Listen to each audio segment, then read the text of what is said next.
Are you thinking about moving to Fort Wayne, but you're concerned with the interest rates that are just like going up and up and up, it seems? Well, if you are, you have a right to be concerned. And I want you to watch this video because I'm going to be giving you my thoughts on the interest rates and also other things to consider with that.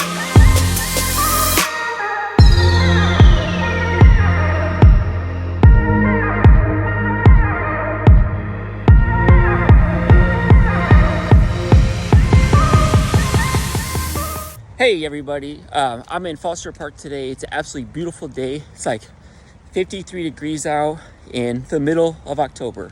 And, you know, I was just thinking about something. A decent amount of people right now who were thinking about buying a house, either like right now they were in the market or just going to get into the market, or pretty soon they're saying like, yeah, you know, probably going to hold off because the interest rates. And it's understandable. So if you didn't know, the interest rates right now are like 7.5, and that's usually with like buying down the interest rate. So just to get to 7.5, you're like bringing a couple $1,000s to closing just to get it there. So it's unsettling for a lot of people, given the fact that for the last like 3 years, interest rates have been so low, like really low, really historically low. And people who lack the depth of understanding, just because like, you know, it's their first home and they haven't seen like different cycles where interest rates were like in the 8s, 10s, 12s. In the 80s, they were, well, like 16, 18%, like that stuff. But they're only comparing it to the last 3 years. And yeah, it's really demoralizing when you see that like 3 years ago or 2 years ago, they were in like the 2s. Like, so yeah, I get that. But that can't be the only way you think about it, because there's a lot of other factors involved that are equally like as important. So first of all, the biggest one is that when the interest rates were low, what did that naturally bring into the market? Buyers who wanted to buy a house and take advantage of the low interest rate. You know, you can afford a bigger house for the same amount of payment, monthly payment, when you have a lower rate compared to a higher rate. So that naturally drives people into the market. That's when you had all those crazy like bidding wars all over the country that everybody complained about. You know, and there was a lot of buyers who couldn't even buy a house. They had the you know, their interest rate locked in. They had a good loan ready, but they're just getting outbid because they didn't have a big enough down payment. You know, a lot of people were paying cash, so they weren't even able to achieve the outcome they were looking for with the lower interest rate. So that was just in the spring. It's a completely new market. That market's done, and today's market is different. And if you want to be successful in this market, I think you got to understand the 7 to 8% loan you're going to get right now.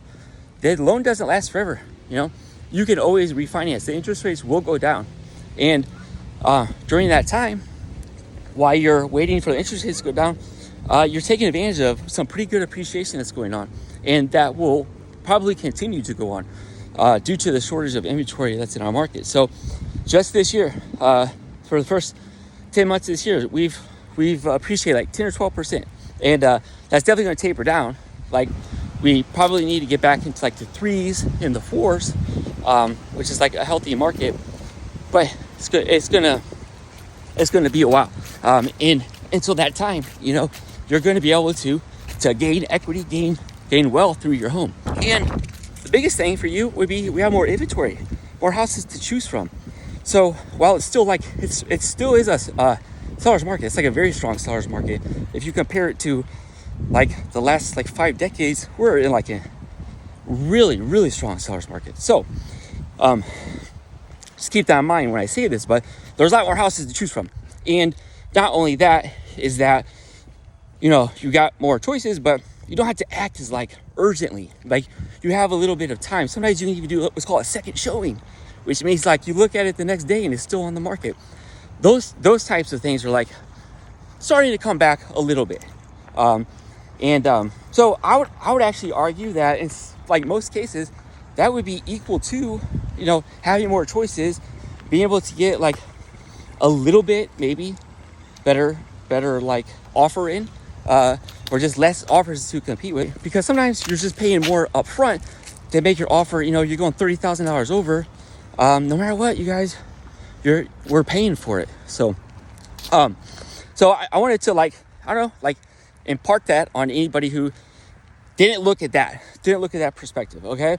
And so another thing, if I was listening to me right now, I'd probably all right, well, that's great. As long as prices keep going up, I can have a little bit more faith in paying more for a house now. But I'm thinking, or I was told, home prices are going to go down. And guys, I don't believe that's true. The reason is because we have such a short supply of houses for somebody to buy. So it's a supply and demand thing. When the home prices start actually falling, if that ever does happen, way down the road, then it will still be a supply and demand thing. But for a long time, I don't know, maybe the next several years, I just don't see home prices actually falling, going down. I believe that the rate of appreciation, we can't sustain it 10 or 12%. That's not good. So that will go down, and hopefully it does. So we need to get back down to 4, 3, 5%, annual appreciation. That's a healthy market. Right now, we have just 1 month supply of inventory, and they say a healthy market is 6 months. And we've been at this way for a long time now, and it doesn't look like they're going to be, increasing that supply anytime soon, you guys. Home builders they're pulling back because their buyers are backing out of deals because of the interest rates. So they're being very pessimistic.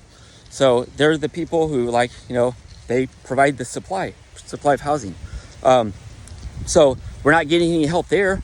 It would have to be buyers in great numbers who are deciding not to purchase, and then that's how we would build back that supply of inventory to get to a place where our home prices are actually falling. I mean, it would have to be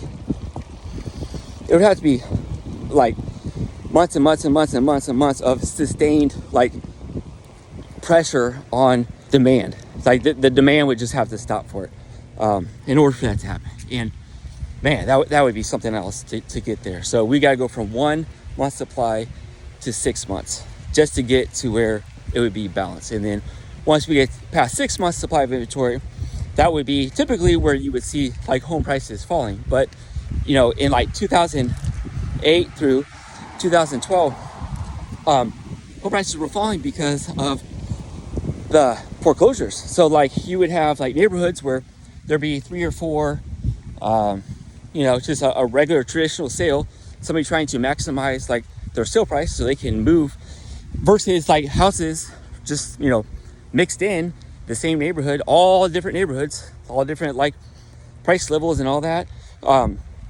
You would mix in these foreclosures, and then the foreclosures would put downward pressure on the prices, because banks have a different strategy. They don't have to hold out for the highest bidder. So they would drop the prices if it wasn't selling strategically. Every couple of weeks they would just drop it, and then homes were coming on the market. And that's what created the environment of home price depreciation. But before we even got there, and the reason why we got there is because banks were giving out loans to buyers who didn't qualify for the loan. So the banks created that mess, and they really are to blame. Obviously, we're all responsible for our decisions too. If you got a house that you knew you couldn't pay for, and suddenly you realized after owning it for a little bit that you couldn't pay for it, and then you had no equity in the home, what would you do? You just walk away, and that's what happened. So even to get to that, man, it would have to be, it would take a long time. I don't think it would sneak up on somebody. So getting back to today, the strategy, every market, you guys, every market has its challenges, and there's no such thing as a market that is perfect. Conditions will never be ideal for anything. So you got to realize that too. You want to hold off a couple years for interest rates to fall. $200,000 house today at 8% interest rate might be $225 in 3 years with a 4% interest rate. I mean, do the math. You probably come out ahead buying now in the refinancing in a couple years when the interest rate does go down. So that's all 6 out of the last like recessions, how we got out of the recessions was the Feds dropped the interest rate just to like spur economic activity, and then that's what got us out. So right now, interest rates are high because the Feds are trying to combat this ridiculous inflation that's going on, and they're trying to, you know, pull back the amount of money that's being circulated out there. So we're all gonna have to go through it, you know, but and it's annoying. But I don't think that it should stop somebody if that's the only reason why they're not buying a house, because the interest rate. I mean, there's a lot more to the story. And thanks for watching my YouTube channel, The Original Living in Fort Wayne. If you want to be notified each time I make a new video, hit that subscribe button.